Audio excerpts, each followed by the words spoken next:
Yo, what is good? We are back with another video. Today we're going to be going over SMT Divergence and how to use it and what it is. I made a video on this before, but I think I use it a lot better now. So if you are not familiar with this, stay tuned. We are going to go over it. So SMT Divergence is when two correlating assets have a divergence against each other, when one takes out a high or a low and the other one does not. For me, I use ES and NQ, but I also use YM because those three are correlating assets. When one of them takes out a high and the other two do not, that is an SMT divergence. So right here on this little graph that I made, right, a beauty of a graph. If you're not in the free Discord, go join it. It is linked down below, but we have ES on the left and NQ on the right. Whenever we have a high, a low, a lower high, and then we make a lower low on the ES, and right here to our right, NQ does not take out this low that ES has just taken out, we now have an SMT divergence, right? This is a bullish SMT. Why is this a bullish SMT? Because NQ never took out the low that ES did, which means NQ's draw on liquidity should be higher, which will pull ES with it. So you want to be looking for entries after we get this displacement higher, then look for your order block, your fair value gap, whatever your entry model is to draw higher on price. So ES takes out a low, NQ does not. We should look for a draw on liquidity that is higher. Now, I am going to go into how to spot higher probability SMTs. So right here to our left, we have the ES. Right here to our right, we have the NQ. And don't worry, we are going to get into some chart examples, but we're just going to go over what to look for right now. So this is a high probability SMT. Right here to our left, we see ES takes out a high. Right here to our right, we see NQ fails to take out that high. Now, this isn't a bearish SMT. Why is it bearish? Because ES takes out a high while NQ fails to take out that high. And what will make it a high probability SMT is if NQ is trading into a higher time frame PD array, let's say a 1 hour fair value gap. So NQ is trading into this 1 hour fair value gap and we have this bearish SMT. We should now be looking for lower prices and price the draw lower to an overall bearish sell side liquidity level. This is how you will spot higher probability SMTs whenever one correlating asset is trading into a higher time frame PD array. So let's hop into some chart examples.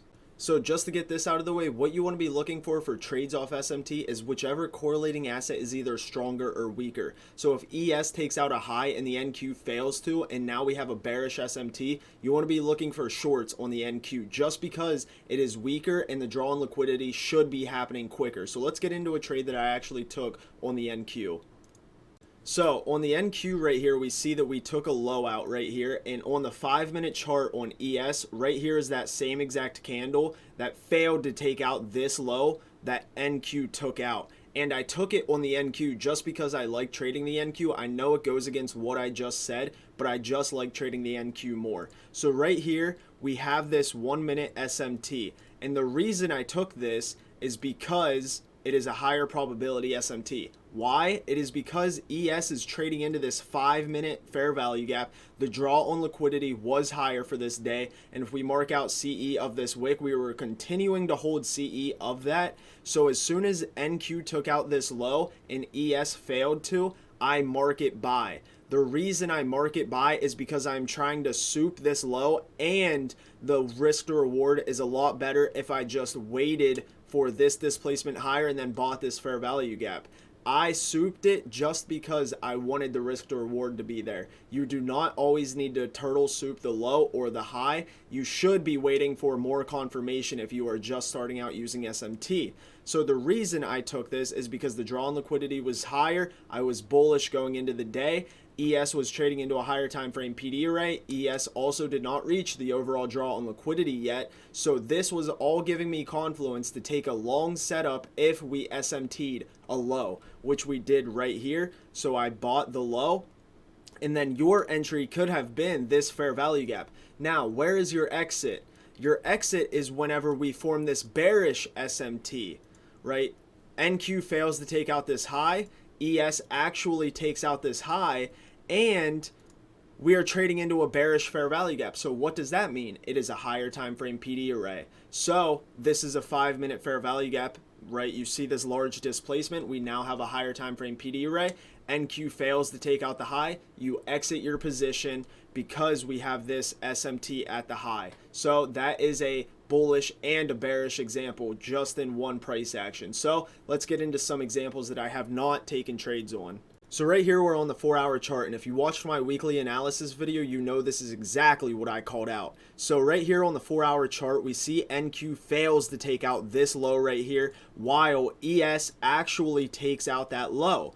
And if you look, we see that we are trading into this this bullish fair value gap. Yes, we do get a closure below, but this is where you want to go to the lower time frames to see, are we getting displacement out of here? So if we go down to the 15-minute, we see we get this displacement higher, and then we come down, we get this displacement higher. Now we are confirming that we do want to go higher, and we are going to be holding this 4-hour imbalance. So going into the next day, we are going to see if we could have capitalized on the overall weekly draw and liquidity to hit.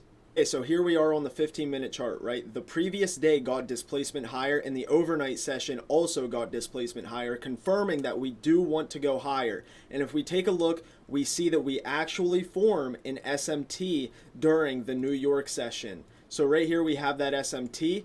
Right here, NQ fails to take out that low. And if we go to the hourly time frame, take a look, it is a higher probability SMT because NQ is trading into this hourly imbalance, confirming that the draw is higher. So right here, after we form this SMT inside the 1-hour fair value gap, you want to be going to the lower time frames, the 5-minute or the 1-minute chart, to get your entries. I only trade the 5 and 15-minute for my entries, so I was actually not able to capitalize on this huge move up. But if we go down to the 1-minute time frame and look for entries down there, you probably could have capitalized on this. So right here on the 1-minute chart, after we get this SMT and this big displacement higher, you can buy the first fair value gap that gets tapped into. So right here on the NQ, you want to be trading the NQ. Why? Because NQ was the one that failed to take out that low. Right here we see that we have this fair value gap, and if we look to our left, we actually form a breaker block as well. So not only do we have the fair value gap,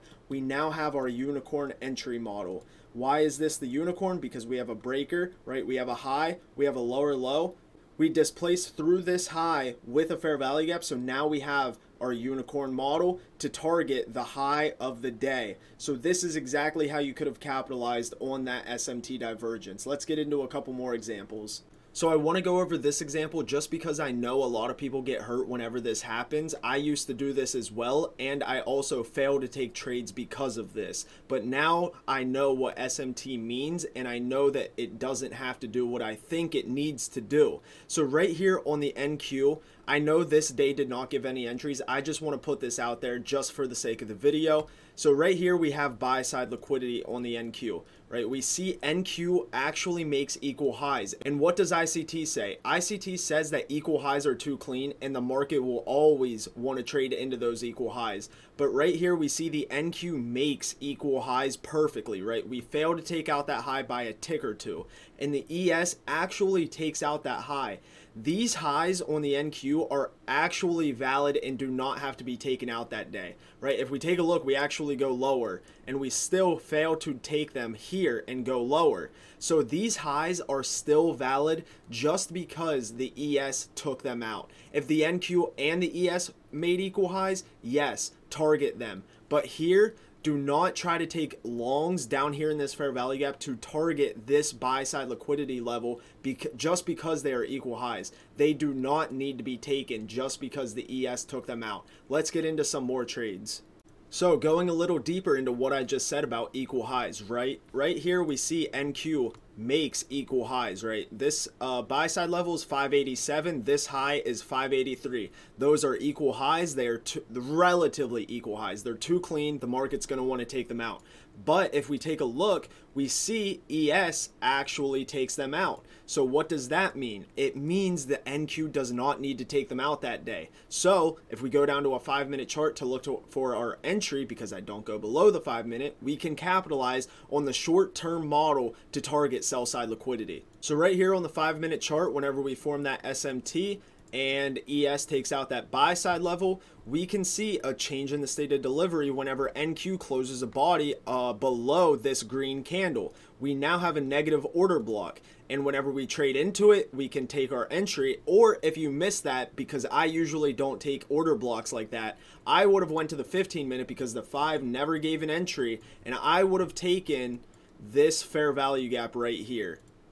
I would have taken it as soon as we tapped into it. We make equal highs right there. I don't actually think we high 529, high 5. Yeah, we tapped into it to the tick, and then we delivered the sell side level. So this right here would have been your entry, or my entry given, because I don't trade the 1 minute. You could have found a 1 minute entry.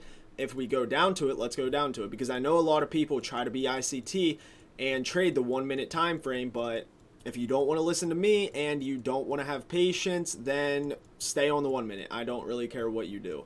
So here we are on the 1 minute chart, and take a look right here. We actually make equal highs on the ES. What did I just say? They can stay intact because NQ actually took out these highs. So now we have an SMT here. I really wouldn't call it an SMT just because ES made equal highs. They can be valid and stay there for few days just because NQ took them out. But as soon as we make that, we now have a unicorn model because we displaced through this. We made a higher high, we displaced through this low right here. We now have a unicorn model. Right here is your 1 minute entry as soon as we tap into it. So there you go. We deliver sell side here, we deliver the overall sell side down here, and that could have been your 1 minute entry. So let's get into one more example for the video.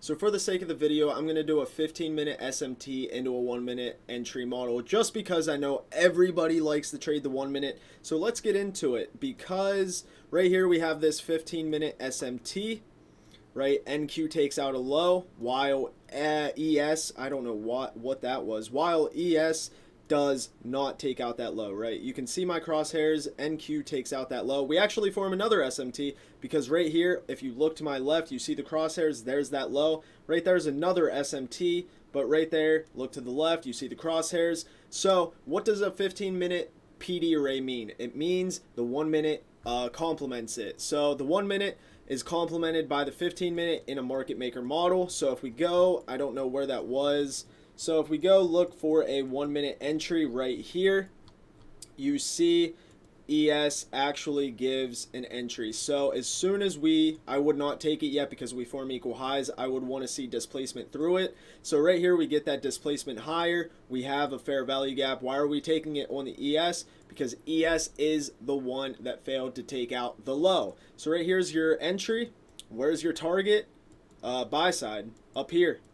So right here's your 1 minute entry. Bang. Delivered beautifully. Beautifully. I don't even know how to say that word. But where's that other SMT? Let's look for that SMT real quick. So right here on the ES, if you failed to see that before market opened, because that was before market opened, we can then capture on the high and take out that buy side level. So if we hurry up and scroll back right here, we see we form that SMT. Oh, it was the low of the day. So right here we form that SMT. We get displacement higher. Not really a fair value. I mean, up here is a fair value gap that you could have taken. NQ had a fair value gap right here, so you could have taken it on the NQ and targeted these highs if you wanted to, because ES actually gave no entry that I see. Yeah, ES didn't give a fair value gap entry really. So, sorry, ES didn't give the entry, NQ did. We actually had a unicorn model right here. Unicorn model, bang, bang, we tap into it and hit that overall draw on liquidity. So, if ES didn't give the entry, you could have taken it on the NQ for these highs right here. So, that's the video. I hope you guys understand SMT. If you have any questions, go to the Discord, ask me some questions, and I'm out of here. I'll see you guys this week for some videos on trades that I took or didn't take, and yeah, I'm out. Peace.